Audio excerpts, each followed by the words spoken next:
अस्सलाम वालेकुम। आज की मेरी ये वीडियो एक बदमिजाज बहू और उसकी बरकतों वाली सास के बारे में दिलचस्प और सबक आमोज कहानी है। कहानी शुरू होने से पहले अगर आप मेरे चैनल पर न्यू हैं तो उर्दू सेंटर प्लस को सब्सक्राइब करके बेल नोटिफिकेशन को ऑन कर दें ताकि आपको मिलती रहे तमाम चैनल अपडेट्स। कहानी पसंद आने पर वीडियो को लाइक और शेयर जरूर कीजिए। ऑफिस से आते हुए निम्को और समोसे जरूर लेते आइएगा। फरहाना बेगम ने दाऊद साहब को जाते जाते हाँक लगाई थी। आज फिर कुछ लोग बेला को देखने आ रहे थे। जब से उसने ग्रेजुएशन मुकम्मल किया था ये कोई 12वीं फैमिली थी जो उसे देखने आ रही थी। मीना आपी ने बड़े वसूख से बताया था कि लड़के की माँ बहुत बीमार है और वो लड़कियां देख देख के थक चुके हैं, लिहाजा बेला को पसंद करने के चांसेस ज्यादा थे। बेला कौन सी गोरी चिट्टी और खूबसूरत थी कि लड़के वाले एक नजर देखते ही फिदा हो जाते। कितनी बार पार्लर से तैयार होकर भी देख लिया, साफ जवाब या तवील खामोशी। बेला बेटा, खाला जी ने जो तस्बीह पढ़ने को बताई थी वो याद से पढ़ लेना। फरहाना बेगम पे एक टेंशन सी सवार थी। कसम ले ले अम्मी, न जाने कितने वजीफे पहले भी पढ़ते थे, फिर भी एक ने भी हामी न भरी। बस मैंने सोच लिया है, भाई आमिर की बारी मैं एक एक करके बदला लूंगी। बेला कलस कर बोली, हाँ जैसे आमिर तुम्हारी पसंद के इंतजार में बैठा है ना, उसने पहले ही अपनी क्लास फेलो हिना को पसंद कर रखा है। नायला ने मुस्कुराते हुए बताया तो बेला के माथे पर बल पड़ गए। मैं हरगिज उस हिना की बच्ची से अपने भाई आमिर की शादी नहीं होने दूंगी। ए बीबी,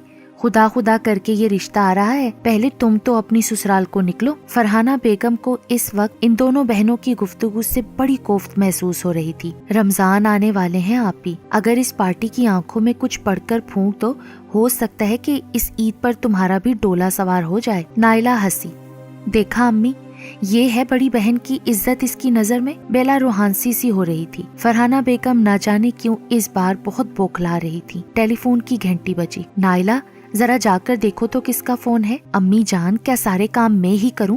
और ये मोहतरमा तो अभी से अपने आप को दुल्हन समझ बैठी हैं। पैरों में मेहंदी लगी है ना इनके। नायला बुड़बुड़ाती हुई उठी जबकि बेला व्हाट्सएप के पैगामात में खाला जी का वो खास रिश्ते में बरकत वाला वजीफा देखने लगी। जी फूफो, अभी बुलाती हूँ अम्मी को। नायला कुछ देर रिसीवर कान पर लगाए हंसने के बाद बोली तो फरहाना बेगम ठिठक कर रह गई। एलो, ये क्या? ये नजमा बीबी कैसे टपक पड़ी अचानक? इससे पहले कि वो नायला को इशारे से मना करती, नायला गला फाड़कर बोली, अम्मी, नजमा फूफो आपसे बात करना चाहती हैं। अपनी ननद नजमा से उनकी कोई खास नहीं बनती थी और जब से अम्मा जान को वो अपने घर लेकर गई थी मामला बिल्कुल ही चौपट हो गया था। और फिर इस वक्त जबकि बेला को देखने कुछ लोग आ रहे हैं, ऐसे में ननद जी की नहुसत उनका माथा ठनका। हाँ नजमा, कैसी हो तुम? उन्होंने जबरदस्ती खुश इखलाकी दिखाने की कोशिश की, लेकिन दूसरे ही पल उनका ब्लड प्रेशर शूट होने लगा था। लेकिन नजमा, हाँ तुम ठीक कह रही हो, पर सुनो तो, अरे तुम्हारे भैया लेकिन। और फिर खट से फोन रख दिया। उनके चेहरे की उड़ी रंगत देखकर दोनों बहनें माँ के नजदीक आईं। अम्मी क्या हुआ, खैरियत तो है ना? बेला का दिल घबराने लगा था। खुदा जाने नजमा फूफो ने ऐसा क्या कह दिया था। अरे अम्मी क्या हुआ, खुदारा कुछ तो बोले। नायला ने अपनी माँ के सर्द होते हाथ थामते हुए पूछा, तुम्हारी दादी जान आ रही हैं? ये एक इंकिशाफ था या बम? क्या? दोनों बहनों के मुंह बेसाख्ता खुल गए। पर क्यों अम्मी, कैसे? मेरा मतलब है कि कब? बेला हवन्नक बनी गड़बड़ा रही थी। अभी इसी वक्त। फरहाना बेगम ने नायला को इशारे से पानी लाने का कहा। पर अम्मी, आपने बताया नहीं उन्हें कि? अरे कैसे बताती, नजमा ने बताने को छोड़ा ही क्या था। तुम्हारे फूफा जी का लाहौर में एक्सीडेंट हो गया है, खैरियत से तो है ना फूफा जी? अम्मी, नायला ने पानी का ग्लास उनके हाथ में थमाते हुए कहा। अरे खैरियत ही है, उन्हें क्या होना है? एवी अपनी माँ को हमारे गले डालने का बहाना है, और क्या? उन्होंने पानी का ग्लास मुंह से लगाया और गटागट पी डाला। अम्मी जान, दादी यहाँ इजी फील नहीं करती। नायला को शायद बुरा लगा था। वो इजी फील करें या ना करें, पर मुझसे अब उनके चोंचले नहीं उठाए जाते। सहारे के बिना वो चल फिर नहीं सकती और पल में तोला पल में माशा हो जाती हैं। उनकी तबीयत, अरे भाई हम नहीं कर सकते उनकी खिदमत गुजारी। ठीक कह रही हैं आप अम्मी, दादी अब काफी बूढ़ी हो चुकी हैं, नजर भी नहीं आता। लेकिन नजमा फूफो के घर रहने से उनकी सेहत बहुत अच्छी हो गई है। नायला से फिर रहा ना गया। तो क्या मैं तुम्हारी दादी को खाने को नहीं देती थी? भाई जो घर में पकता है वही सबको खाना पड़ता है ना। अब इसमें नखरे कैसे? और फिर अगले हफ्ते से रमजान का महीना शुरू हो रहा है। भाई बड़े झमेले हैं तुम्हारी दादी के। फरहाना बेगम बुरी तरह झुंझला रही थी। किस मुश्किल से उन्होंने वो दिन गुजारे थे जब वो ब्याह कर इस घर में आई थी। तब उनकी सास कमरुन्निसा बेगम ने बड़े चाव से उनका इस्तकबाल किया था। उस वक्त ये सब कुछ बहुत अच्छा लगता था। एक पढ़ी लिखी सास की बहू बनकर उन्हें फख्र सा महसूस होता था। कमरुन्निसा एक निजी स्कूल में बरसों से अंग्रेजी पढ़ा रही थी। जब उनके शोहर का इंतकाल हुआ था उस वक्त उनकी बेटी नजमा और बेटा दाऊद बहुत छोटे थे। घर के हालात ने उन्हें नौकरी करने पर मजबूर कर दिया था। इस तरह उन्हें ये फायदा हासिल हुआ था कि दोनों बच्चों की स्कूल की फीस माफ हो गई थी, क्योंकि वो उसी स्कूल की एक काबिल टीचर थी। इन्हीं हालात में दाऊद और नजमा ने अपनी तालीम मुकम्मल की और बेगम कमरुन्निसा अपने दोनों बच्चों की शादियों के फर्ज से सबकदोश हुई। कमरुन्निसा की जिंदगी का मामूल था सुबह सवेरे फजर की नमाज से फारिग होकर नाश्ते की तैयारी में मसरूफ हो जाती। दोपहर को क्या पकाना है कच्चा पक्का तैयार करती ताकि स्कूल से वापस आने के बाद हांडी को तैयार कर लें। यहाँ तक कि बहू के आने के बाद भी यूं ही रहा। फरहाना बेगम के जिम्मे रात का खाना और शाम की चाय थी। इस दौरान बेला और आमिर हो गए। तब उनके शोहर दाऊद ने माँ को पढ़ाने से रोक दिया, क्योंकि अब उनकी तबीयत खराब रहने लगी थी। और यही वो वक्त था जब फरहाना बेगम पर यह हकीकत आश्कार हुई कि कमरुन्निसा एक चिड़चिड़ी, बददिमाग और नखरीली किस्म की सास है। निजी स्कूल वाले अपनी काबिल उस्तानी को छोड़ने पर राजी न थे, लेकिन दाऊद को अपनी माँ की सेहत अजीज थी। नजमा ब्याह कर अपने घर चली गई थी। कमरुन्निसा शुगर की मरीजा क्या हुई, बीमारियों की जैसे पोट खुल गई थी। ब्लड प्रेशर, जिस्म में दर्द और न जाने क्या क्या बहाने घड़ लिए थे उन्होंने। ये ख्याल उनकी बहू फरहाना बेगम का ही था। और फिर अपने शोहर नामदार को भी उन्होंने हम ख्याल बना लिया। 120 गज के घर के किसी कोने में उनके लिए जगह न बनी तो स्टोर रूम में उनका बिस्तर लगा दिया गया। कमरुन्निसा पहले भी कम गो थी। उन्हें तो अपने शागिर्दों को अंग्रेजी ग्रामर पढ़ाने में मजा आता था, पर अब तो जैसे उनके मुंह पर ताले पड़ गए थे। तनख्वाह का सिलसिला क्या रुका, जैसे एक दुनिया ही रुक गई हो। उनकी जात में इस कदर कीड़े हैं, वो खुद भी उससे अनजान थी। पोता पोतियां भी माँ की संगत में दादी से दूर हो गई थी। नजमा की मियाँ की पोस्टिंग कराची में हुई तो उससे रहा ना गया और वो अपनी माँ को अपने घर ले गई। तब फरहाना बेगम ने अपनी सास के घर से जाने के बाद सुख का सांस लिया कि बला सर से टली। टैक्सी गेट पर आकर रुकी थी। नजमा फूफो अपनी प्यारी अम्मी जान को सहारा देती गेट तक लाई। अरे खुदा ही खैर करे, मीना आपी ने किस कदर यकीन दिलाया था ना कि इस बार रिश्ते की बात बन जाएगी, पर ये नहुसत ज़दा औरत। फरहाना बेगम दिल ही दिल में अपनी सास और अपनी ननद नजमा बेगम को कोसने दे रही थी। भाभी, ये अम्मा जान की दवाएं हैं, शॉपर में इनके दूध के डब्बे हैं, प्लीज रोजाना नाश्ते के बाद बनाकर देना है। आपको दूध की कोई परेशानी नहीं होगी। सारी दवाएं भी महीना भर की हैं। मैं तो इंशाल्लाह हफ्ते भर में लौट ही आऊंगी। मेरी निमरा के इम्तिहानात भी होने वाले हैं ना, पर उसके अब्बू ने बड़ी चाह से बेटी से मिलने की फरमाइश की थी। अब कैसे रद्द करती। नजमा बेगम अपनी दास्तान सुनाने लगी, जिससे फरहाना को कोई दिलचस्पी न थी, लेकिन इखलाकन मुस्कुराती रही। मैंने कह दिया है उन्हें कि अपनी पोस्टिंग पक्की करा लें कराची में, क्योंकि अम्मा जान के बगैर तो उनका भी दिल नहीं लगता। आदत हो गई है ना उन्हें अम्मा की। और फिर हमारी अम्मा जान तो इस कदर पढ़ती पढ़ाती हैं कि घर में बरकतें नाजिल होती रहती हैं। न जाने कितने हजार तो दिन भर में दुरूद शरीफ पढ़ लेती हैं। कमरुन्निसा की शान में उनकी बेटी कसीदे पढ़ रही थी और फरहाना बेगम का दिल जलकर कबाब हुए जा रहा था। कमरुन्निसा सफेद कपड़ों में मलबूस चुपचाप बैठी थी। अरे नजमा, तुम्हारी ट्रेन का वक्त क्या है? फरहाना बेगम ने अपनी ननद से जान छुड़ाने को कहा। ओ हाँ भाभी, बस 1 घंटा रह गया है। अभी तो घर जाकर कितना सामान समेटना है। पता नहीं मेरे पीछे अम्मार क्या हशर करेगा घर का। अभी बच्चा ही तो है। हाय, बच्चा कहाँ है नजमा? 21 साल में लग गया है। जी भाभी, फिर भी पहली बार अकेला उसे घर छोड़कर जा रही हूँ ना। फरहाना बेगम की नजर बार बार घड़ी की जानिब उठ रही थी। 4 बज चुके थे। लड़के वालों ने 5:30 बजे तक आने का कहा था। अपनी ननद नजमा की बातें उसे जहर लग रही थी। फूफो, 5 बजे की ट्रेन है आपकी। बेला ने भी याद दहानी कराई तो जान छूटी। अच्छा अम्मा, चलती हूँ मैं, अपना ख्याल रखिएगा।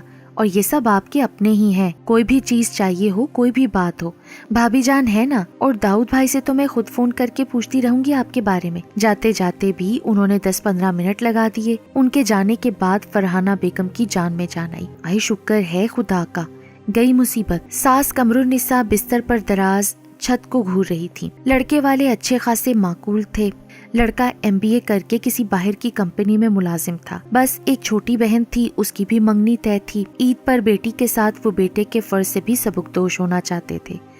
लड़के के वालिद का अपना कारोबार था, सब कुछ अच्छा लग रहा था। लड़के के वालिदैन बहुत खुश इखलाक थे, लड़का भी अच्छा लग रहा था, और क्या चाहिए था उन्हें। फरहाना बेगम के तो खुशी से हाथ पैर फूले जा रहे थे। खुदाया बात यहाँ बन जाए बस, उनके दिल से दुआ उभरी।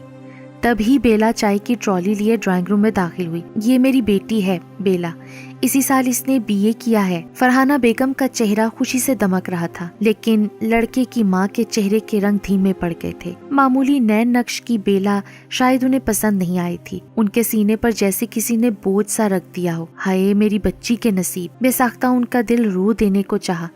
वो जान चुकी थी कि मीना आपी के सारे वसूख पिछली 11 पार्टियों की तरह हवा में उड़ चुके हैं। वो तो जैसे पत्थर की मानी जम सी गई थी। किस कदर अरमान पाल लिए थे इन चंद दिनों और चंद लम्हों में। बेला ने उन सबको चाय और लवाजमात बड़े सलीके से सर्व किए। बेला, कमरुन्निसा की आवाज गूंजी तो फरहाना बेगम को लगा जैसे किसी वीराने में ढेर सारी चमगादड़ें अपने शिकार पर झपटी हों। दिल गुस्से से धाड़ा, इनकी ही तो नहुसत है। बेला जाओ बेटा, तुम्हारी दादी बुला रही हैं तुम्हें, उन्होंने ठंडे होते लहजे में कहा। जी अम्मी। बेला भी मेहमानों के रवैये पहचान चुकी थी, दिल तो उसका भी टूटा था। आपकी सास आपके साथ रहती हैं क्या? लड़के की माँ ने सवाल दागा, जो उन्हें इस वक्त निहायत बेतुका महसूस हुआ। हाँ जी, उन्होंने गहरी सांस भरते हुए जवाब दिया।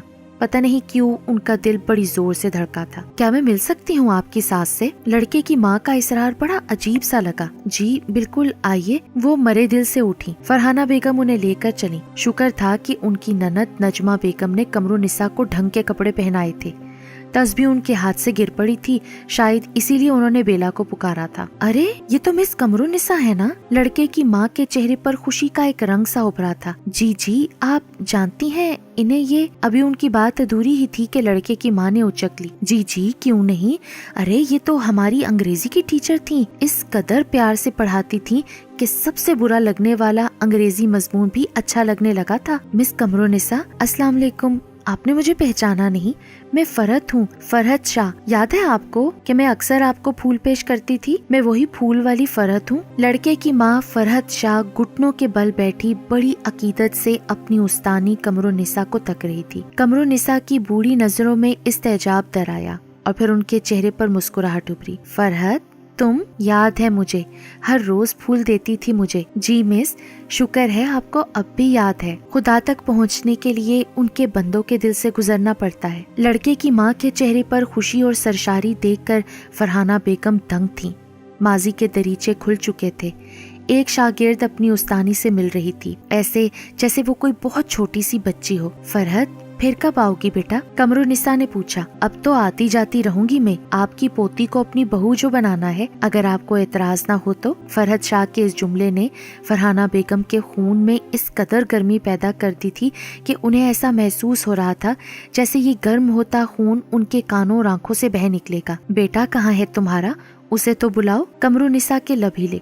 जी मिस, अभी बुलाती हूँ। अरसलान बेटा, जरा इधर तो आना। अपनी माँ के बुलाने पर वो मुअद्दब बेटा फौरन आया। हैंडसम सा अरसलान कमरुन्निसा को भाग गया। उसने बड़े अदब से झुककर कमरुन्निसा को सलाम किया तो उन्होंने उसकी बलाएं ले डाली। अच्छा है, मुझे तो कबूल है बच्चा, पर फरहाना से तो पूछ लो, दाऊद से भी पूछ लो भाई, ये बेला के माँ बाप हैं। अरे अम्मा जी, बस आपने कह दिया तो हमारे लिए पत्थर पर लकीर हो गया, मुझे भी कबूल है। फरहाना बेगम का दिल चाहा कि अपनी सास के हाथ चूम ले, उन पर सदके वारी जाए। सब कुछ इतनी जल्दी जल्दी में हुआ कि वक्त का पता ही ना चला और ईद के तीसरे दिन निकाह तय पा गया। ननद नजमा को लौटने में हफ्ता भी ना लगा। अपनी माँ की याद उसे जल्दी ही कराची खींच लाई और साथ ही उनके शोहर का ट्रांसफर भी कराची में हो गया था। अरे नजमा, ये क्या, तुमने तो हफ्ते भर बाद आने का कहा था ना, तुम तो जल्दी लौट आई। भाभी, अम्मी को लेने आई हूँ, बस जल्दी जल्दी में। हो सकता है कि कल ही रोजा हो जाए, सारे काम फैले हुए हैं। मेरे शोहर ने तो जरा भी परवाह ना की किसी काम की, कहने लगे भाई जाओ, पहले मेरी बरकतों वाली सास को तो लेके आओ, फिर सारी काम करती रहना। लेकिन नजमा, मैं अम्मा जान को अब तुम्हारे साथ कैसे भेज दूं? फरहाना बेगम के इस जवाब पर नजमा हैरान रह गई। क्या कह रही हैं भाभी? सच कह रही हूँ नजमा, मुझे तो पता ही ना था कि मेरी सास जी इस कदर बरकत वाली हैं। इनके कदमों तले तो जन्नत है اور اب میں یہ جنت تمہیں نہیں لوٹا سکتی. اماں جان اب اسی گھر پر ہی رہیں گی. فرحانہ بیگم کی آواز آنسوؤں میں رن گئی تھی. پر بھابھی، نجمہ نے کچھ کہنا چاہا. معاف کر دو نجمہ مجھے، پہلے ہی میں اس قدر گناہ کر چکی ہوں، اب اور نہیں کر سکتی. میرے گھر کی برکتیں تو تمہارے گھر میں تھیں اور میں وظائف میں انہیں ڈھونڈ رہی تھی. ہاں، تمہارا اور تمہارے شوہر کا جب دل چاہے اماں جان سے آ کر مل سکتے ہو. داؤد صاحب اپنی بیگم فرحانہ کے پیچھے کھڑے مسکراتے ہوئے اپنے آنسو پونچھ رہے تھے. داؤد، اگر آج چاند نظر آئے گا تو بازار جا کر بہت کچھ خریدنا ہے. لڑکے کی ماں فرحت شاہ کی فیملی کے لیے اور ان کی استانی کے لیے بھی. فضا میں سائرن کی آواز گونجنے لگی تھی. کل پہلا روزہ ہوگا، ان کی زندگی کا خوبصورت ترین بابرکت روزہ. فرحانہ بیگم اپنی غلطیوں پر بہت نادم تھی. اسے معلوم ہو چکا تھا کہ میری برکتوں والی ساس کے دم سے ہی اور ان کے گھر میں پڑنے والے مبارک قدموں سے ہی ان کی بیٹی کا رشتہ آخر کار طے پا گیا تھا. اس لیے ہر کسی کو چاہیے کہ اپنے ساس سسر کی عزت کریں اور ان کی موجودگی کو باعث برکت سمجھیں.